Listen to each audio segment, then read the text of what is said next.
교재는 91페이지 펴시면 되고요. 91페이지.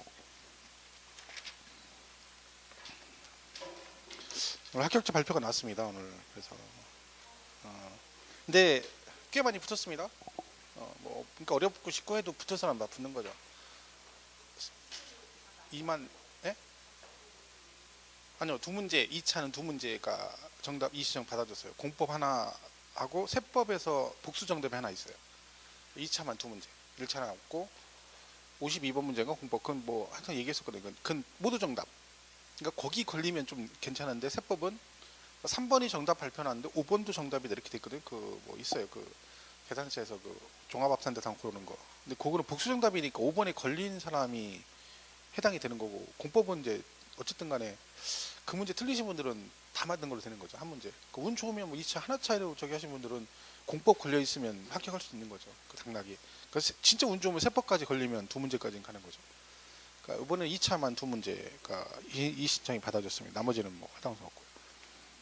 그러니까 우리가 시험 보고 나서 굉장히 뭐 걱정을 많이 하긴 했지만 그래도 중개사법에서 정부로 많이 걸린다 2차는. 그죠? 그 중개사법 많이 맞으신 분들은 아무래도 공법에서 좀 딸려도 합격을 할 수 있었겠죠. 근데 중개사를 30개 밑으로 맞아버리면 2차는 참 힘든 겁니다. 공법을 가랑만 면했어도 중개사법을 35개 이번에 좀 쉽게 나왔다고 하는데, 그죠? 항상 승부는 거기서 걸어야 됩니다. 2차는. 그러니까 35개 맞으면 거의 2차는 붙습니다. 무조건 붙는다고 봐야 돼요. 그죠? 그럼 어렵게 나오거든. 다른 것만 어렵게 나와도 붙을 수 있어요. 근데 그게 안 되면 뭐 힘들어지는 거죠. 그래도 다행이긴 한데 2차가 그죠? 1차 근데 그런 분이 있거든요. 1차 하나 차례 떨어지고 2차 붙으신 분이 있어요. 제 아는 분에 2차는 붙었는데 1차를 하나 차례 떨어졌어. 근데 1차는 굳이 이번에 없네요. 이 시점에 없어서. 하여튼 그러니까 그때 가서 막 맘졸이고 하려면 그죠? 그럴 거 없이 그냥 열심히 하셔서 고득점 하시면 좋습니다. 그 60점 딱 맞고 가채점 60점 맞으시고 얼마나 떨었겠어요. 한 달 내내. 밀려 썼을까? 하나 뭐 혹시 잘못 썼을까? 고민 굉장히 있을 거 아니에요. 그죠? 그러니까 좀 금방 갑니다. 세월. 그죠? 그러니까 내년 이맘때 그죠? 편한 마음으로 합격 저기를 하셔야지 발표하실 때. 그죠? 자, 91페이지를 보겠습니다. 거의 부가징수라고 해서 지난주에 잠깐 하다 말았죠. 그죠? 자, 우리 지금 취득세 배우고 있습니다. 취득세. 그죠? 취득세를 해서 어떤 식으로 세금을 내고 하느냐. 그래서 얘는 원칙이 뭐라고 돼 있어요? 신고납부라겠죠. 그러니까 얘는 납부 방법이 신고납부입니다. 우리가 가서 직접 뭐 한다고요? 신고도 하고 돈도 낸다. 근데 기간이 어떻게 된다? 취득일로부터 60일 이내 이렇게 돼 있습니다. 그러니까 얘는 취득한 날로부터 60일 안에 하셔야 되고요. 만약에 이 기간 내 신고 안 하면 무엇이 부과된다겠죠? 가산세가 부과된다 그랬죠. 가산세가 나온다 그랬습니다. 그래서 이 가산세 내용 배웠고요. 그죠? 그러면 얘는 60일인데 다 60일인데 예외가 하나 있다. 누군 예외다? 상속은 항상 예입니다. 상속은 돌아가셨기 때문에 60일은 안 된다겠죠. 그래서 상속 개시일이 속한 달의 말일부터 6개월, 외국에 있으면 9개월 이내. 그러니까 얘는 상속 개시일 그러면 안 돼요. 개시일이 속한 달의 말일부터 6개월, 외국에 있으면 9개월 이렇게 한다 했죠. 그러면 증여로 취득하면 취득세 신고를 언제까지 한다 했어요? 증여로 취득하면 취득세 신고 언제까지 한다? 증여를 받으면. 제가 말씀드렸죠. 이게 원칙적인 얘기죠. 그 누구만 지금 현재 예외인 거예요. 얘가 예외잖아요. 예, 말씀드렸죠. 원칙과 예외가 있다 그러면 거꾸로 해석하면 뭐라 하겠어요? 예외를 제외한 나머지는 다 뭘로 간다? 원칙으로 간다는 얘기잖아요. 그럼 기본적으로 취득세는 상속 빼고는 원칙적으로 다 며칠? 60일 그 뜻이죠. 그러니까 증여를 받으면 당연히 뭐 증여가 됐든 뭐가 됐든 나오면 다 며칠? 60일. 상속 아닌 건 다 60일 그러시면 되는 거예요. 그죠? 그리고 이 가산세가 부과되면 원금에 가산세가 추가된 거죠. 그럼 여러분이 원금에다가 가산세 추가해서 세금을 내야 됩니다. 이때 얘는 징수 방법이 뭐라겠어요? 얘는 신고납부한다겠어요? 보통 징수하니까 얘는. 내가 신고납부를 안 해서 가산세 추가됐습니다. 그러면 가산세 추가해서 여러분이 또 가서 신고납부를 할까요? 아니면 고지서가 나올까요? 고지서 나오면 됐죠. 보통 징수를 했잖아요. 보통 징수. 그죠? 얘는 싹수가 노랗다 했잖아요. 기회를 줬는데 이행을 안 했어. 이것도 안 해가지고 지금 원금에 플러스 알파가 된 거잖아요. 금액이 더 커진 거죠. 그런데 이거를 또 얘한테 신고납부 하라고는 안 하겠다. 왜? 기회를 준 거잖아요. 60일을. 이걸 안 한 거잖아요. 그러니까 이제는 걔네들이 원금에다가 가산세 추가해서 뭐가 나온다? 고지서가 나온다. 여러분이 기억하실 것은 여기서 이 숫자가 중요한 건 아니고요. 숫자만 외우면 안 돼요. 뭘 기억하셔야 돼? 가산세가 부과되면 징수 방법이 뭐다? 보통 징수다. 그러면 가산세 빼고 나머지는 다 신고 납부다. 이렇게 해야 됩니다. 그러니까 취득세에서 이 신고 납부냐 보통 징수냐 잘 기억을 하셔야 되는데 그걸 하나씩 외우지 마시고 그냥 가산세 아닌 건 다 뭐라고요? 신고 납부다. 이렇게 기억하시면 돼요. 그냥 그게 제일 그냥 편합니다. 예를 들면 이렇게 나오는 거예요. 여러분이 건물 사가지고 갖고 있다가 이 건물에다가 나중에 나이트클럽을 중간에 하게 되면 용도가 바뀌죠. 그럼 얘가 나이트클럽은 중과세가 되거든요. 그럼 이걸 추징을 하게 됩니다. 추가로 세금을 부과하죠. 이때 그러면 이 추징된 세금은 신고 납부를 할까요? 보통 징수할까요? 여러분이 건물 사가지고 가지고 있다가 그 건물에 나이트클럽 할 수 있잖아요. 용도를 바꿔가지고 그죠? 그러면 얘가 중과세가 되니까 세금을 추가로 징수를 하게 됩니다. 그럼 이 추가로 되는 세금은 여러분이 가서 신고 납부를 해야 될까요? 보통 징수를 할까요? 보통 징수? 지금 뭐라고 했어요? 가산세가 붙었을 때만 보통 징수라고 했잖아요. 지금 제가 한 얘기는 가산세가 부과되는 게 아니라 세금을 내고 나서 냈는데 처음에 냈죠. 건물 살 때. 그죠? 근데 중과세 되면 추가로 되는 거잖아요. 이건 가산세가 아니잖아요. 가산세는 뭐예요? 신고 납부 안에서 그 원금에 추가로 내는 거고 요건 뭐야? 내가 세금 냈는데 얘가 중간에 용도가 바뀌어버리면 뭐예요? 그 늘어난 만큼 중과되는 만큼 추가로 세금을 또 내는 거죠. 그걸 말하는 거죠. 가산세 얘기가 아니잖아요. 그럼 얘는 뭐라고 해야 돼요? 신고 납부 그래야 되는 거. 신고 납부. 왜 가산세 아닌 건 다 신고 납부라니까. 그런 식으로 나오겠죠. 이 부분 올해 또 개정사항 있습니다. 날짜가 60일 바뀌었기 때문에 개정사항 있는데 뭐 지금 날짜 같은 거 읽을 건 없고 어쨌든 기본적으로 가산세가 붙으면 징수 방법은 보통 징수로 바뀐다. 뭐 그거 정도 우리가 나중에 기억을 하시면 되겠습니다. 그래서 거기 91페이지에 보시면 원칙 신고 납부 그랬고 취득세 징수는 신고받고 방법은 양가로 1번에 나와 있잖아요. 줄친 것만 보라겠죠. 취득세 과세 물건을 취득한 자는 그 취득한 날로부터 60일 이내에 그 과표의 세를 적용해 산출한 세액을 신고하고 납부하여야 한다. 다만 상속으로 인한 경우는 상속 개시일이 속한 날의 말일부터 뭐 실종도 나중에 얘기하겠습니다. 실종 선고가 되면 돌아가신 게 되게 똑같이 가요. 6개월 그리고 위국에 있으면 9개월 이내 신고 납부를 하셔야 된다. 그죠? 이렇게 기억을 하시면 되겠습니다. 자, 그래서 걔는 보시면 되고 나머지 뒤에 있는 것들은 추가적인 사항은 지금 안 보겠습니다. 그것만 잘 보시면 돼요. 그죠? 원칙적인 얘기와 상속이 예배다. 보시면 되고 쭉 넘어가서 94페이지 가면 2번에 예배라고 나오죠. 94페이지 예배. 그죠? 거기 뭐라고 돼 있어요? 보통 징수. 그럼 이건 보통 징수 나오면 뭘 얘기하는 거예요? 가산세 얘기. 모르죠. 참 또. 왜냐면 여러분 이게 요 내용 있죠. 가산세 붙으면 보통징수, 가산세 아닌 건 전부 다 신고납부. 요게 등록세 똑같이 적용돼요. 그러니까 등록세도 신고납부 안 하면 걔도 신고 안 하면 가산세 붙고 걔도 보통징수. 가산세 아닌 건 전부 다 뭐 신고납부 공통이에요. 가끔 시험에 그래가지고 그 취등록세 비교하는 문제가 나올 때가 있거든요. 그럼 그런 식으로 나와요. 뭐 취득세와 등록세를 신고기한 내 신고하지 않고 가산세가 부과되면 뭐 둘 다 뭐 저쪽에서 뭐 한다. 보통징수한다. 뭐 이런 식으로 나온단 말이에요. 지문이. 그죠? 뭐 그런 것들이 중복될 수가 있죠. 거기까지는 공통사항입니다. 어쨌든 가산세는 보통징수 이렇게 이해를 하시면 되겠습니다. 그죠? 자, 그다음에 나머지는 지금 뭐 기하놓으시는 것들은 지금 할 내용은 아니에요. 그죠? 보시면 되고 96페이지 가면 가산세 설명이 나와 있죠. 그죠? 가산세 가지고 뭐 거기 중가산세도 있고 막 그렇습니다. 그죠? 그냥 이것만 딱 볼게요. 자, 중가산세가 이렇게 지금 보세요. 중가산세 이렇게 돼 있죠? 중가산세. 그럼 얘가 가산세가 붙었다는 얘기죠. 그럼 일단 뭘 안 했다는 얘기야, 얘는. 신고납부 안 했다는 얘기죠. 그런데 앞에가 중자가 붙었다는 얘기는 무슨 뜻이겠어요? 그럼 뭐요? 무겁게, 그죠? 그러니까 많이 그런 얘기죠. 그러니까 얘는 가산세가 여기서 말하는 일반적인 가산세가 아니라는 얘기죠. 그럼 얘는 얼마냐면 80%예요. 100분의 80. 그 원금의 80%가 가산세로 추가된다. 장난 아니죠. 그러니까 얘는 뭐예요? 자, 신고를 안 했는데 그걸로 끝이 아니라 왜 신고를 안 했느냐? 신고 안 하고 뭐 했다? 팔아먹었다는 얘기지. 그러니까 뭐 한 거예요? 미등기 전매한 거예요. 미등기 전매를 하게 되면 뭔 얘기예요? 세금 신고를 안 하고 몰래 팔아먹은 거잖아요. 그죠? 그러면 걸리면 죽는 거죠. 얼마? 100분의 80. 그럼 얘는 징수 방법이 뭘까요? 중가산세가 부과되면 80% 원금의 80% 추가해서 징수 방법은 보통 징수 신고납부. 그렇죠? 얘도 가산세잖아요. 가산세. 중자 붙였어도 있는 가산세네. 가산세. 결국 둘 다 가산세니까 뭐요? 보통 징수 이렇게 되는 거죠. 그것도 나중에 시험이 많이 언급이 되는 부분인데 그 96페이지 가산세 1번의 중가산세 보시면 거기 출신구만 보시면 취득세 납세 의무자가 취득세 과세 물건을 사실상 취득한 후 그다음에 뭐 출신구 밑에 거 가산세 규정으로 산출세액 얼마? 100분의 80을 가산한 금액.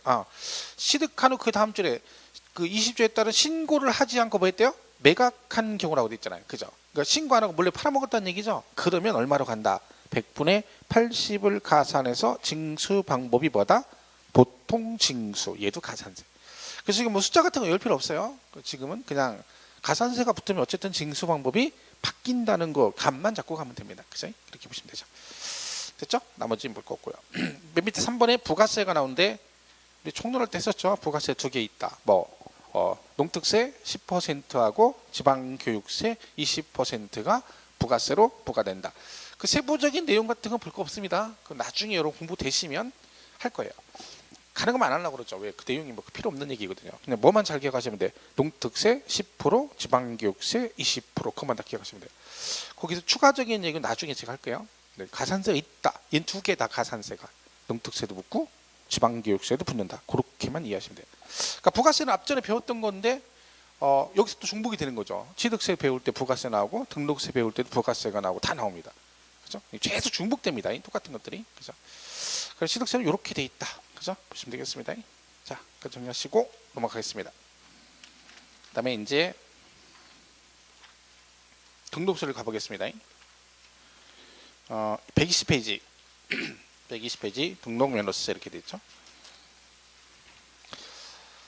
얘는 문제가 제가 말씀드린 한 문제가 평균적으로 나옵니다. 평균적으로 한 문제. 극히 예외적으로 두 문제가 나올 때가 있는데 올해가 이제 두 문제가 나왔어요. 올해 개정상이 있어가지고 그거 나오고 또 하나가 나와서 두 문제가 출제가 되는데 뭐 거의 한 문제 나온다고 보시면 돼요. 그러면 종합적인 문제가 출제되는 경우가 많습니다. 그래서 이 부분은 뭐 너무 구체적으로 할 필요는 없습니다. 가볍게 가시면 돼요. 그러니까 제가 뭐 지금 기초 강의이긴 하지만 정규 1월달에 기본 강의 들어가도 얘는 1시간에 1시간 반이면 끝나요. 구체적으로 자세히 설명 안 합니다. 나중에 문제 같은 거 풀어봐도 충분히 가능해요. 뒤에 가서 정리해도. 그러니까 여러분이 공부하실 때 세법의 이 파트는 수업만 듣고 그냥 넘어가시면 돼요. 뭐 중간에 뭐 만약에 세법 공부를 한다 그런데 이런 거 하면 안 된다 했죠. 계속 말씀드리죠. 뭘 해야 된다고요? 세법은 만약에 공부를 하게 되면 뭘 해야 돼? 취득세, 재산세, 양도세를 해야 돼. 계속 말씀드리지만 그게 선행이 돼야지 점수를 맞을 수가 있습니다. 그죠? 그러니까 순서에 입각해서 뭐 한 문제짜리 죽으라 해봤자 소용없는 거죠. 읽으면 점수 안 나와요. 그죠? 어떤 과목이든 다 똑같죠. 그죠? 가중치를 잘 두서서 공부를 해야 돼요. 지금 계속 1차 해야 된다 그랬죠. 민법개론, 미법개론 계속. 그것만 잘 하시면 돼요. 안 하고 있죠, 지금. 속으로 그렇게 했지, 이제. 일단, 시간 많으니까 11월은 적응훈련 하고, 어차피, 11월 다 갖고 다음 달이면 또 뭣도 해야 되고, 뭣도 해야 되고, 행사도 많고, 그죠? 그죠? 또 해돋이도 가야 되고, 막년에도 해야 되고, 그죠? 뭐 그런 거 있잖아요. 교회 다니면서 뭐 크리스마스 뭐도 있고 막 그러니까 머리 속 복잡하니까 그냥 하고 깔끔하게 내년 1월 1일부터 해야지. 이렇게 하시면 또 1월 1일 되면 또 뭐라 그래? 공부 좀 하다가 또 구정 걸려있네. 구정. 명절 세고 와가지고 깔끔하게 설 세고 복잡한 거 다 처리하고 계속 그렇게 되는 거야. 그럼 꽃피는 춘사월 오면 꽃피는 춘사월인데 꽃공원 한번 갔다 와야지. 날새. 그러다 보면 공부 못해요. 그죠? 그러니까 지금 해야 되는 거 지금. 내일부터 해야지, 다음 주부터 해야지. 이거는 그렇게 핑계 대는 사람은 항상 그런 핑계가 생깁니다. 그러니까 항상 결심했을 때 지금부터 해야 된다. 이렇게. 일단 시작하는 게 중요한 거죠. 그러니까 1차 과목은 하여튼 봐두셔야 돼요. 그래야 나중에 후회 안 합니다. 자, 등록세 이름이 등록면허세죠. 여러분 우리 원래 이게 제가 취득세 할 때 설명드렸죠. 취득세와 등록세를 따로따로 내다가 여기 2011년부터 개정돼 가지고 얘네 두 개 합해서 취득세 이렇게 통폐합이 됐다 그랬잖아요. 그러면 얘가 이렇게 일리 합해진 거거든요. 그 등록세가 기존의 취득세 통폐합이 되면서 이름이 뭘로 바뀌었어요? 취득세 이렇게 바뀐 거예요. 그런데 지금 이 장에 또 등록세가 있죠. 그죠? 이건 왜 그러냐면 이 등록세가 몽땅 합해진 게 아니고요. 여중에서 뭐 이것만 통폐합이 된 거예요. 부동산 취득과 관련된 등록세만 통폐합이 됐어요. 자, 매매를 했잖아요. 매매는 부동산 취득을 하는 거죠. 상속을 받는 것도 뭐예요? 부동산 취득이죠. 얘는 통폐합이 됐어요. 근데 여러분 전세를 들어간다요. 전세. 그러면 전세권 설정 등기를 하죠. 자, 그러면 전세권 설정 등기할 때 등록세 내거든요. 그럼 얘는 부동산 취득과 관련이 있나요, 없나요? 전세권은 부동산 내가 취득했기 때문에 하는 게 아니잖아요. 뭐 하는 거? 그냥 세 들어가는 거잖아요. 얘는 부동산 취득과 관련이 있다, 없다? 없다. 저당권 설정 등기는 걔가 부동산 취득과 관련된 게 아니죠. 저당권 설정 등기는 뭐예요? 그냥 내가 돈을 빌려 담보를 하고 저당권 설정 등기 하는 거잖아요. 그러니까 얘네들은 부동산 취득과 관련이 없기 때문에 기존의 등록세 그대로 남아 있고요. 그리고 면허세라는 게 있었거든요. 그걸 통폐합을 한 거예요. 그 이름이 얘가 뭐가 되는 거예요? 등록 면허세 이렇게 되는 거예요. 그래서 현재 우리가 배우는 게 등록세가 그런 내용이다. 그죠? 개념상으로 그렇게 이해를 하시면 되겠습니다. 그래서 뭐 일제히 총설 나왔고요. 오른쪽에 뭐 성격 같은 거 쭉 나와 있죠. 지금 다 읽을 건 없고요. 그 121페이지 2번에 등록 면허세 성격 있죠. 그 중에서 여기 보시면 5번에 보면 등록동의 행정사무에 대한 그다음 뭐라고 되어 있어요? 수수료적 성격의 조세이다 그랬죠. 그러니까 등록세가 성격이 뭐라는 겨? 네, 수수료적 성격이다. 이거는 그러니까 성격이 그렇다는 거지 이 등록세 자체가 수수료다 그런 뜻은 아니겠죠. 얘 조세인데 그죠? 그럼 여러분 수수료가 뭡니까? 뭘 우리가 수수료라고 그래요 보통?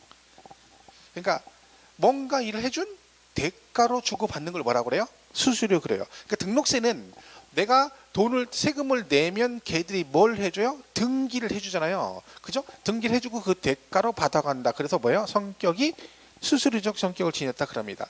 자, 그러면 이런 말이 나와요. 자, 만약에 여러분이 등록세를 내고 등기를 했어요. 그죠? 그리고 등기 끝났어요. 근데 한 2달쯤 있다가 그 등기가 무효가 됐어요. 만약에 무효가 되면 등기 친 게 무효가 됐어요. 그러면 여러분이 다시 가서 뭐라 그래요? 야, 내가 2달 전에 등록세 낸 거 있잖아. 그거 내고 했는데 걔가 이번에 무효가 됐네. 그러니까 어떻게? 내가 냈던 등록세 돌려줘. 이런 얘기죠. 돌려준다, 안 돌려준다? 안 돌려줘요. 왜? 걔가 그렇게 얘기하겠죠. 야, 네가 그때 등록세 냈잖아. 냈는데 내가 먹고 떨어진 거 아니잖아. 내가 뭐 해줬어? 등기해줬잖아. 나는 그걸 해준 대가로 그걸 받은 거기 때문에 그 순간 너랑 나랑 뭐가 끝난 거야? 셈이 끝난 거죠. 그러니까 나중에 무효가 되든 말소가 되든 나랑 관계 있다 없다? 없다. 이게 중요한 특징 중에 하나입니다. 그거 똑같은 거예요. 제가 노가다로 갔더니 여기서 여기까지 낙엽을 깨끗이 쓸으라고 해요. 그럼 일당 5만 원 준다고 깨끗이 쓸었더니 감독관이 와서 뭐라 그래? 깔끔하게 잘 쓸었네? 그리고 5만 원 제가 받았어요. 그리고 집에 가서 이제 샤워하고 삼겹살 먹으러 나가려고 하는데 뭐라 그래? 전화 와서 뭐라 그래? 너 가고 나서 비바람 몰아쳐가지고 거기 낙엽이 다시 떨어졌으니 아까 준 돈 5만 원 돌려줘라. 그 얘기잖아. 돌려줘 안 돌려줘? 안 돌려줘. 똑같은 얘기예요. 그러니까 지금 하는 얘기가 나중에 되게 등록세에서 기본적인 중요한 특징이에요. 뭐라고요? 등기 이렇게 나와요. 시험은 등기 등록한 이후에 그 등기가 무효나 말소가 된 경우에도 이미 납부한 등록세는 환급해준다, 안 해준다, 안 해준다 이렇게 되는 거죠. 그걸 가지고 해준다, 안 해준다 막 내는 거예요 문제를. 그럼 들을 때 되게 쉬운 얘기죠. 근데 이게 나중에 엉켜가지고 또 막 뭐 해준다, 안 해준다 그러면 해준다고 하고 안 해준다고 이러는 거예요. 환급 안 해줘. 그렇죠. 환급을 안 해준다는 얘기지. 왜? 이것 때문에 그런 거예요. 내가 받고 끝났으니까 나중에 무효가 되든 말든 나하고 관계 없다는 얘기죠. 뭐 그런 얘기들이 이제 나오는 거죠. 시험 문제. 그죠? 근데 그거는 이제 등록세의 기본적인 특징이기 때문에 제가 나중에 강조 엄청 합니다. 그래서 그런 게 있다. 보시면 되고. 자, 그리고 넘어가서 122페이지 보시면 과세권자라는 게 나와요. 그러니까 등록세는 누가 과세를 하느냐 그 얘기인데 그럼 취득세는 지방세 중에 무슨 세라고 그래요?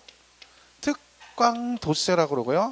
그다음에 이 등록세는 이렇게 됐어요. 도세 및 구세라고 돼 있고 재산세는 시, 군, 구세라고 돼 있어요. 자, 이는 뭐라고요? 도세 및 뭐라고요? 구세 이런 뜻이죠. 자, 이 개념을 잘 이해를 하셔야 돼요. 자, 이 구는 자 우리 세법에 나온 이 구는 어디 밑에 있는 구를 말한다겠죠? 특별시, 광역시 밑에 있는 구를 말해요 항상. 그죠? 자치구라고 하죠. 자치구. 그죠? 그러니까 특별시, 광역시 밑에 있는 구를 말해. 이것도 마찬가지고. 그죠? 이렇게 얘기하는 거죠. 자, 그럼 여러분 이게 무슨 뜻인지 이해해 보세요. 이 건물에 남양주시에 있죠? 이 건물을 담보로 돈을 빌렸어요. 그럼 여기다 저당권 설정하죠? 그럼 등록세 낼 거 아니에요. 이때 등록세를 내면 이 등록세는 남양주시 재정으로 들어갈까요? 경기도 재정으로 들어갈까요? 경기도 재정으로. 이해가시죠? 이게 그 뜻이잖아요. 그러니까 등록세는 도 단위에선 도세로 들어간다 그 얘기입니다.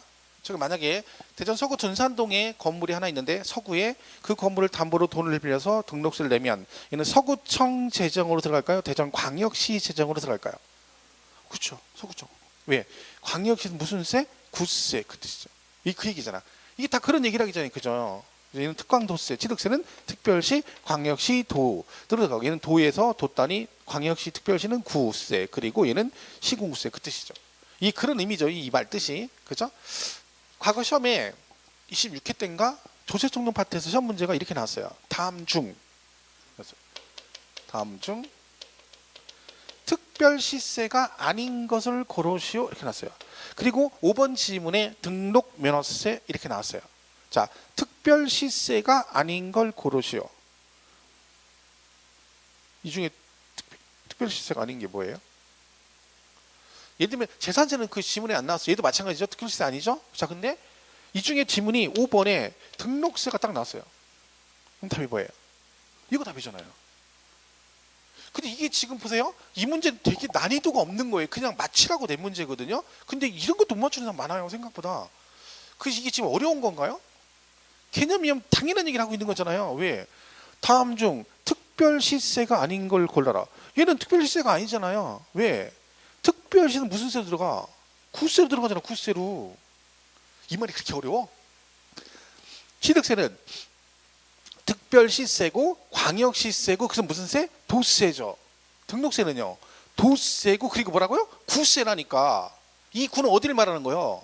특별시, 광역시 밑에 있는 구라며요. 그럼 이게 무슨 뜻이야? 서울특별시에서는 등록세는 특별시세가 아니라 뭘로 들어가? 구세로 들어가고 광역시에서는 광역시세가 아니라 구세로 간다는 얘기잖아요. 그리고 시험 문제 다음 중 특별시세가 아닌 걸 고르시오. 정답이 5번에 등록세가 나왔어. 그럼 몇 번이 정답이에요? 얘가 정답이잖아. 왜? 얘는 특별시세가 아니라 무슨 세야? 구세잖아요. 구세. 이게 그 말 아니야 이게. 근데 수업을 듣고 이걸 1년 내내 얘기하는데 이게 총론에 나왔어요. 그러면 이런 문제는 보자마자 5번이네 해야 되는데 이걸 못 맞춘다니까. 그 희한하죠. 이걸 되게 어렵게 생각한다는 거예요. 개념상으로. 지금은 어렵다 치는데 1년 공부하고 갔는데 이게 틀린 말이 되냐는 거예요. 내 얘기는. 지금이 여러분 처음 들으니까 그렇죠. 근데 이 얘기를 1년 내내 듣는 거 아니에요. 그리고 기본 상식으로 듣는 얘기인데 이게 나왔는데 이걸 못 맞추면 도대체 뭘 맞추는 거예요? 그거 못 맞춰놓고 하나 차이로 떨어져가지고 막 마음 졸이고 난리 나는 거야. 막 울고불고 막 하나 차이로 떨어졌다고. 그게 답답한 거죠. 저는. 제가 맨날 얘기하잖아요. 저는 그 얘기 맨날 해요. 쉬운 문제를 못 맞추니까 떨어지는 거예요. 쉬운 문제를. 어려운 문제를 못 맞춰 떨어지는 게 아니라 어려운 문제는 어차피 다 찍어요. 그래서 어려운 거예요. 그게. 근데 쉬운 문제를 쟤는 맞췄는데 나만 틀린 거야. 그러니까 떨어지는 거지. 예를 들면 이런 거 틀리면 안 되잖아. 이런 거는 무조건 맞춰야 되는 문제거든요. 이걸 근데 다 맞추지는 않는다는 거예요. 이게 엄청 많이 틀린다는 거죠. 그 답답한 거지. 그러니까 틀린 사람 중에 하나 차례 떨어진 사람 얘 때문에 떨어진 거랑 똑같잖아. 물론 억지일 수 있지만 그 맞는 얘기잖아요. 하나 맞췄으면 합격할 수 있는 건데 그것도 뭐 난이도 높은 것도 아니고 그런 게 잘 이해하셔야 되는 거죠. 그러니까 지금 보면 이 말뜻을 잘 이해를 못하는 사람이 있어요. 이게 취득세는 특별시 전체 그죠? 그러니까 서울특별시 안에 부동산이 있는 걸 취득하면 무조건 취득세는 서울특별시 재정으로 들어간다는 얘기고 그죠? 대전광역시 전체 부동산 취득하면 무조건 대전광역시세 그리고 경기도 전체 안에서 취득하면 무조건 경기도세로 간다는 얘기고 그죠? 얘는 도에서는 도 단위의 도세로 가고 서울시하고 광역시에서는 무슨 세? 구세로 들어간다 그런 얘기죠. 재산세는 시, 군, 구세가 된다는 얘기지. 그러니까 도 밑에서는 도세가 아니라 시군세로 들어가고 또 뭐요? 특별시, 광역시는 무슨 세? 얘도 구세로 들어간다. 그 얘기입니다. 이 말이. 이 개념을 이해를 잘 하시면 별 얘기가 아닌데 자, 그럼 보세요. 좀 뭐 한금에 한번 보세요. 종합부동산세가 있고요. 얘는 국세거든요. 그죠? 재산세가 있어요. 얘는 무슨 세요? 시군구세예요. 근데 여기 합산이란 말이 나와요. 합산. 합산은 뭐예요? 합한다는 얘기죠. 자, 그럼 잘 보세요. 만약에 여러분이 토지 중에 토지가 있는데 토지에 나중에 배워요. 별도 합산 대상 토지라는 게 있어요. 얘는 합산을 해야 돼요. 근데 여러분이 남양주시에 별도 합산을 두 필지를 갖고 있고, 그 다음에 수원시에, 경기도죠? 수원시에도 두 필지가 있어요. 별도 합산이 본인 명의로.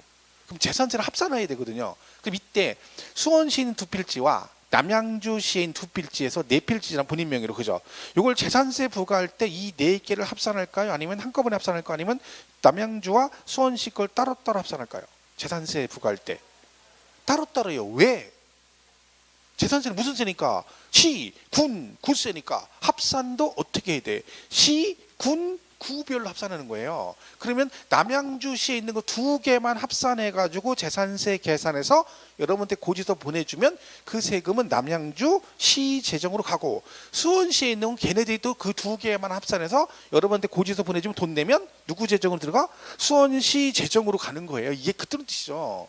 근데 나중에 종합부동산세 계산할 때는 국세거든요. 그럼 얘는 어떻게 하겠어요?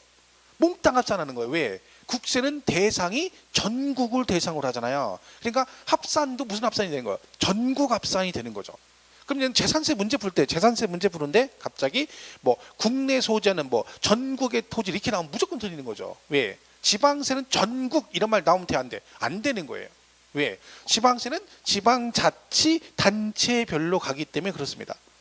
만약에 뭐 그런 건 없지만 취득세 같은 경우 있는데, 취득세가 만약에 합산한다 그러면 어떻게 돼요? 얘는 특별시 전체 합산하고 광역시 전체 합산하고 도 전체 이렇게 가는 거, 이 말이 그런 뜻이거든요. 그러니까 단순히 얘가 특광도세는 특광도에서 부과해서 얘가 가져간다, 그걸로 끝나는 게 아니죠. 과세 자체를 단위도 이렇게 나눠진다는 얘기잖아요. 이렇게, 그죠? 이게 다 그런 뜻이잖아요. 나중에 종부세하고 재산세 문제 풀 때 있잖아요. 지금 제가 한 얘기를 묶어서 같이 물어봐요. 그럼 그걸 못 푼다니까, 그거를. 그럼 뭐라고 나와요? 재산세에서 아까처럼 뭐 두 개 필지가 이렇게 있다 그러면 전국의 토지를 합쳐 이렇게 나와, 재산세에서. 그럼 틀렸잖아요. 근데 그걸 골라야 되잖아. 틀렸네 그래야 되는데 그걸 못 맞춘다니까. 웃긴 거지. 그러니까 지금 들어도 그래 얘는 틀린 거다라고 인식이 되는 걸 1년 공부하고 가서 못 맞춘다니까요. 깎아본 거지. 그러니까 이게 답답한 거지. 그러니까 공부를 얼마나 하는 거야. 징그럽게 안 하는 거야. 세법은 징그럽게. 그잖아요. 들을 때 아는 얘기를 못 맞춘다는 얘기는 1년 내내 징그럽게 안 하니까 세법은 할 틈이 없는 거지. 그러니까 나중에 하려니까 세법이 들어갈 자리가 없어. 다른 애들이 이미 다 자리를 잡고 있어가지고. 그러니까 깎아본 거죠. 별 얘기 없어요. 그러니까 개념상으로 이해하면 당연한 얘기들이 있거든요. 그걸 나중에 우리가 자꾸 반복해서 일을 하시면 돼요. 그죠? 어쨌든 그래서 거기 2절에 1번 과세권자 그래가지고 거기 뭐라고 돼 있냐면, 등록세는 등록일 현재 납세지 관할하는 뭐라고 돼 있어요? 도, 구 그랬잖아. 또는 특별자치시와 특별자치도. 자, 우리 지방세 배울 때 항상 취득세, 등록세, 재산세 몽땅 다, 얘는 셋 다 어디는 특별자치, 얘는 뭐예요? 특별자치도세고 특별자치시세에 들어갑니다. 세 개 다. 모든 지방세는 다. 특별자치도가 어디를 말한다 그랬어요? 특별자치도, 제주도. 그러니까 제주도는 모든 세금 11개 지방세가 몽땅 다 무슨 세로 들어간다는 거예요? 특별자치도세에 들어간다는 거지. 그러니까 예를 들면 제주도도 서귀포시가 있고 제주시가 두 개가 있잖아요. 시가요. 근데 아까처럼 토지가 제주시에 있어요. 제주시에. 그럼 재산세 부과하면 그 재산세를 원래는 제주시 재정으로 가는 게 맞잖아요. 근데 거기는 뭘로 간다는 거예요? 도세로 들어간다는 거. 전체가 다 특별자치도세로 간다는 거죠. 또 어디는 세종시는 무슨 세? 특별자치시세로 들어간다는 거야. 그러니까 거기는 편제가 따로 돼 있잖아요. 우리가 특별자치도 특별자치시에서 행정편을 따로 한 거잖아요. 그래서 걔네들은 지방세가 시군구세 이런 거 안 가린다는, 그런 구분 안 한다는 거지. 그러니까 무조건 다 보러 들어가. 특별자치도세와 특별자치시세에 들어간다. 그러니까 예를 들면 취득세는 제주도에서는 무슨 세다? 특별자치도세고, 얘도 특별자치도세, 얘도 특별자치도세에 들어가는 거예요. 무슨 말 이해가시죠? 세종시도 특별자치시세, 특별자치시세, 특별자치시세. 그래서 뒤에 걔들이 도 및 구세인데, 또는 특별자치시와 특별자치도가 부과한다, 그런 뜻입니다. 보시면 되고. 납세 의무자는 등록세는 무조건 명의자가 세금을 냅니다. 그러니까 누구 명의로 등기할 거냐. 그러니까 등록을 받는 명의자가 무조건 납세자입니다. 자, 예를 한번 들어볼게요. 여러분이 전세를 들어가요. 그죠? 어느 집에? 그럼 전세권 설정 등기하죠? 그럼 전세권 설정 등기하면 그 전세권이라는 명의가 세입자 명의로 생깁니까? 집주인 앞으로 합니까? 명의를. 여러분이 지금 전세를 들어간다 쳐봐. 어느 집에 5억 주고 전세를 들어갔어. 그럼 전세권 설정해야죠. 그럼 전세권 설정 등기할 때 그 전세권 명의를 세입자 명의로 해요? 집주인 명의로 해요? 세입자 명의로 당연히. 집주인 명의라면 골 때리는 거죠. 내가 돈 5억 주고 전세 들어가면서 집주인 앞으로 전세권 설정해주면 5억 주고 나올 때 5억을 또 주고 나와야 되네. 그죠? 말이 안 되는 거잖아. 그거는 상식적인 얘기죠. 당연히 누구? 세입자 명의로 하겠죠. 그럼 세금은 누가 내야 돼? 세입자가 내야 돼요. 본인 명의는 명의자죠. 그죠? 여러분 집주인인데 집을 담보로 은행에서 돈을 빌렸어요. 그럼 은행에서 여러분 집에다 뭐를 해? 저당권 설정 등기를 하죠. 그럼 이 저당권 설정 등기할 때 명의는 그 세입가 저당권 채권자 명의 은행 명의로 생깁니까? 아니면 여러분 명의로 생깁니까? 여러분이 집을 담보로 돈을 빌렸어. 은행에서 여러분 집에다 뭐를 해? 저당권 설정 등기하면 명의가 은행 명의로 생겨요? 여러분 명의로 생겨요?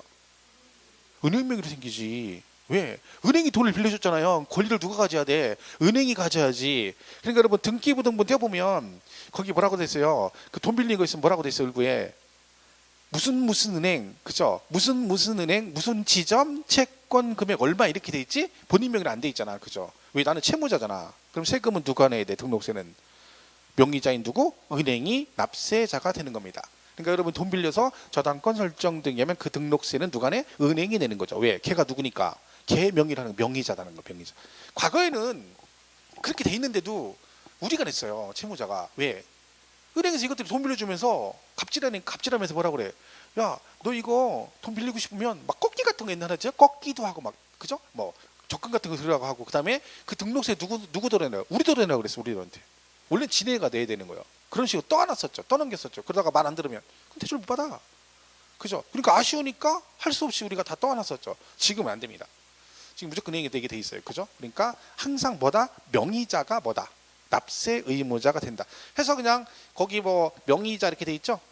지금은 구체적으로 볼 건 없어요. 그냥 등록세는 그 받는 명의자가 세금을 내는구나, 이렇게 보시면 되는 거죠. 그다음에 3절은 과세 객체 대상인데 얘는 볼 거 없어요. 안 물어봐요, 대상은. 그러니까 오른쪽에 보면 막 1번부터 18번까지 쭉 있죠. 그리고 쓸데없이 읽을 거 없어요. 나중에 제가 밑에 거 16번, 17번 그 두 개만 설명을 나중에 할 거예요. 그러니까 지금은 그 있는 거 어떤 게 등록세 대상이 되는 건 안 나와요, 시험에. 하여튼 등기 등록 받는 것들은 전부 다 대상이겠죠. 근데 이런 건 안 물어봅니다. 절대 시험에 안 나오니까 놔두시면 되고. 그 면허에 관한 얘기도 볼 거 없어요. 등록에 가는 것만 보면 되니까, 그죠? 그러니까 보시면 되고. 그다음에 비과세는 얘는 특별한 게 없어요. 그냥 취득세는 비과세가 7가지가 있는데 얘는 특별한 게 없고 얘는 단독으로 절대 안 나오고요. 그 중에서 그나마 나오는 게 뭐냐면 그 줄쳐 있는 거 있죠. 3번에 무덤 어쩌고 돼 있죠. 희한하게 이걸 자꾸 내더라고요. 무덤과 이에 접속된 부속시설 부지로 상도지로서 지적공모상 제목이 묘지인 토지에 관한 건 뭐한다? 비과세다. 뭐 이렇게 해서 이게 그 줄이 쳐 있는 이거 시험에 나온 거거든요. 근데 여러 번 나왔어요, 이게요. 지문 하나로만 무덤 얘기가 많이 나오죠. 이걸 왜 자꾸 내는지 모르겠어요. 그죠? 하여튼 그렇습니다. 그래서 얘는 특별한 게 없어요, 비과세는. 그죠? 내용도 별로 없고. 그다음 오전에 과표 나오죠. 과표는 혹시 기억나시나요? 우리 취득세 배울 때 얘는 과표가 신고가액이 원칙이고 예외가 시가 표준액이고 그리고 뭐 있다? 사실상 취득가액에서 국수, 공판장, 검증 뭐 이런 거 배웠었잖아요. 뭐 기억 안 나도 상관없어요. 금시초문인데 상관없어요. 정상이라겠죠, 금시초문은. 기억이 나는 게 이상한 거예요. 기억나는 게. 그러니까 이게 이제 기본 개념이잖아요, 취득세는. 근데 등록세는요, 등기 종류가 무지 많잖아요. 막 예를 들면 뭐 저당권, 가압류, 가처분, 경매신청, 지역권, 지상권, 임차권 막 이런 게 많아요. 근데 그 등기 종류가 많은데 모든 등기가 과세 표준이 똑같을 수는 없겠죠. 그죠? 등기가 다르니까 내용이. 그래서 얘는 등기 종류에 따라 과표가 다 틀려요. 그러니까 그게 이제 우리 교재 막 쭉 있는데 그거 다 외울 수는 없죠. 그죠? 근데 이제 얘도 신고 납부거든요, 원칙적으로. 그죠? 그러니까 나중에 과표가 이제 뭐라고 나오냐면 이런 게 많아요. 뭐 예를 들면 가등기할 때는 과세 표준이 뭐니? 저당권 설정 등기할 때는 과표가 뭐니 이런 식으로 물어보는 거예요. 예를 들면 그럼 저당권은 뭐 채권 금액, 지역권은 뭐 유역지 가액 막 이런 식으로 하는 거죠. 그러니까 등기 종류별로 뭐가 틀리다고요? 과표가 다 달라요. 근데 그걸 지금 외울 필요는 없죠. 그게 왜냐면 외우려면 많아요. 근데 그 한 문제 전체 한 문제 나오는데 그걸 연락에 외울 필요 없는 거죠. 미리 말씀해. 그 있어요. 꼭 하지 말라면 꼭 막 열심히 외우는 사람이 있어요. 막 지역권은 뭐고 지상권은 뭐 이러고 있는 거야. 그게 나올 확률이 많지도 않은데. 그 나중에 시간 남으면 외우는 거. 시간 나면 종합적인 걸 봐야 돼요. 등록세는 종합적인 문제를. 그죠? 그러니까 얘도 신고 납부기 때문에 만약에 등록세 파트에서 뭐라고 나와요? 요걸 물어봐요. 신고가액이 무엇보다 시가 표준액보다 적으면 뭘로 간다? 시가 표준액을 과세 표준한다. 국수공판장 검증에 해당되면 뭘로 간다? 사실상 취득가액으로 간다. 이런 것들은 나중에 등록세하고 취득세 내용이 같기 때문에 등록세를 물어보면 똑같이 풀면 되니까 여기서 신경 쓸 거 없습니다. 지금 물론 여러분이 이제 이게 취득세 아직 정리가 안 돼서 그런 거지 세법 공부하는데 취득세 이거 모르고 가지는 않습니다. 이건 기본사항이라. 그죠? 그러니까 지금 거기 등록세에 있는 과표가 뭐 거기 126페이지까지 돼 있어요. 그죠? 근데 지금 볼 거 없습니다. 그죠? 그랬고. 그다음에 127페이지 세율도 나오죠. 세율. 그 세율 박스 있죠, 거기. 그게 세율이에요. 등록 세율인데 이걸 외울 필요는 없고요. 다 외울 건 없고 거기 보면 박스 안에 소유권 보존 등기, 소유권 이전 등기라고 돼 있죠. 그죠? 그다음에가 소유권 외의 어쩌고 돼 있죠. 그 소유권 외에는 전부 다 1000분의 2예요. 그죠? 그리고 그 밖에 등기해가지고 건당 얼마 6,000원 그런 게 있네요. 근데 맨 위에 보면 보존 등기가 0.8%고 이전 등기를 유상으로 하면 2%고 상속받으면 0.8% 내고 상속 외 무상이니까 증여받으면 1.5% 내래요. 자, 그럼 이걸 잘 보세요. 여러분이 유상이니까 매매로 부동산을 취득하면 등기할 때 등록세 몇 퍼센트를 내라는 얘기예요? 1000분의 20이니까 2%를 내라는 얘기네요. 자, 지금 여러분이 부동산을 매매로 사면 등기할 때 세금 뭐 낸다겠어요? 지금 만약에 오늘 내가 땅을 하나, 토지 하나를 매매로 샀어. 등기하셔야 되죠? 등기할 때 세금 뭐 낸다 했어요? 취득세 낸다고 했잖아요. 왜? 통폐합이 됐다 했잖아. 얘는 지금 근데 2% 등록세를 내려잖아요. 그럼 이게 얘가 원래 맞았죠. 이게 근데 얘가 통폐합이 돼버렸잖아요. 취득세로. 근데 얘가 여기 아직도 있죠. 이게 잘못된 게 아니라는 거지. 그러니까 원래는 이렇게 돼 있던 게 취득세 넘어갔기 때문에 지금 있으면 안 돼요. 근데 왜 이게 있냐면 이런 거예요. 이 법이 2010년 12월 30일 이전하고 규정은 이때 됐자 있잖아요. 이때부터 뭘 냈어요? 취득세 이렇게 냈죠. 그럼 그 전까지는 어떻게 냈어요? 이렇게 냈잖아요. 그런데 이건 뭐냐면 여러분이 이때 산 거예요. 이때 2010년 개정되기 전에 사서 취득세 내고 뭘 안 했어? 등기를 안 한 사람 있잖아요. 왜 그렇잖아요. 2010년도 이전에 상속받아가지고 아직 미등기인 분들이 있거든요. 등기 안 한 분들. 그죠? 근데 지금 등기를 하려고 보니까 법이 어떻게 바뀌어서 취득세 두 개 합해서 취득세 이렇게 통폐합이 됐잖아요. 근데 여기서 이 사람이 취득세를 내버리면 세금을 이중으로 내는 거잖아요. 그죠? 왜? 나는 이미 취득세 냈고 뭐만 한 거야? 등기를 안 한 상태잖아. 이분들은 취득세를 내지 말고 뭘 내라는 거야? 여기 있는 등록세를 내라는 거예요. 그 경우는. 그래서 요 규정이 있는 거예요. 그러니까 이거는 그러니까 지금은 해당 사항 없는 거고 언제만 해당되는 거예요? 2010년 12월 31일 이전에 사가지고 뭐 한 사람들 미등기인 분들이 등기할 때는 뭘 내라? 취득세를 내지 말고 여기 있는 등록세를 내라 해서 있는 거예요. 그냥. 그죠? 그러니까 그게 그런 얘기예요. 근데 그렇다 보시면 돼요. 어차피 나중에 취득세 공부 정리되면 이때 또 설명할 거니까. 그래서 그게 있다. 그죠? 그러시면 되겠죠? 세율은 뭐 그냥 보시면 돼요. 넘어가시면 되고. 130페이지 가면 7절에 부가징수 그랬죠? 여러분 등록세는 등기할 때 내는 거죠. 등기할 때. 그죠? 그러면 등록세는 등기를 하기 전에 낼까요? 하고 나서 낼까요? 등록세는 등기를 하기 전에 냅니까? 하고 나서 냅니까? 상식적으로 생각. 그러니까 이렇게 생각해요. 세금을 걷는 거잖아요. 그럼 여러분이 내는 사람 입장. 내가 내는 입장이면 자 세금을 내는 사람은 빨리 내고 싶어? 늦게 내고 싶어? 내는 사람은 늦게 내고 싶죠. 근데 걷는 사람은 빨리 걷고 싶어요. 근데 세법을 공부할 때는 여러분 입장에서 생각하면 틀려요. 왜? 법은 여러분이 만든 게 아니잖아. 누가 만든 거예요? 국가지자체가 만든 거 걔네가. 그래 걔네들이 만들 때 누구한테 유리한 쪽으로 지네 입장을 생각하는 거지. 걷는 사람. 걷는 사람 빨리 걷어 늦게 걷어? 빨리 걷는다니까요. 많이 걷어 적게 걷어? 많이 걷으려고 그래요. 그 생각을 해야지. 내 입장에서 아우 난 천천히 내고 싶은 거 천천히 이런 거 없어요. 그럼 무조건 틀리는 거야. 그죠? 얘는 법을 만드는 거 그렇다는 거죠. 그럼 생각해 보세요. 여러분이 등기를 하는데 등기를 내가 먼저 해주고 나서 자 먼저 등기 해줄 테니까 세금은 등기하고 나서 내. 그러면 그 내겠냐고. 내긴 내겠지. 근데 그중에 등기만 받아놓고 안 내는 사람 있을 거 아니에요. 그럼 골치 아프죠. 그럼 어떻게 하면 돼? 먼저 내. 안 내면 등기 안 해줘. 그럼 네가 등기하고 싶으면 뭐예요? 세금을 미리 내. 그래야 다 낼 거 아니에요. 돈 내고 등기할 거 아니야. 그러니까 무조건 세금 빨리 걷어요. 그러니까 등기하기 전에 내야 돼요. 그럼 아무리 늦어도 언제까지 내야 되는 거예요? 등기소 가서 신청서 접수할 때까지 내야 된다는 거지. 왜? 그때까지 안 내면 신청서 접수했어. 그럼 등기소에서 뭘 봐요? 세금을 냈는지 확인해 보는 거예요. 근데 세금을 안 냈으면 등기를 안 해줘요. 그죠? 그러니까 결국은 내가 아무리 늦어도 언제까지 해야 돼? 등기 등록하기 전까지는 뭐해라? 등록세를 신고하고 납부를 해야 된다 그 얘기죠. 그래서 거기 원칙 신고 납부 양가로 1번에 130페이지 그죠? 출처 있죠?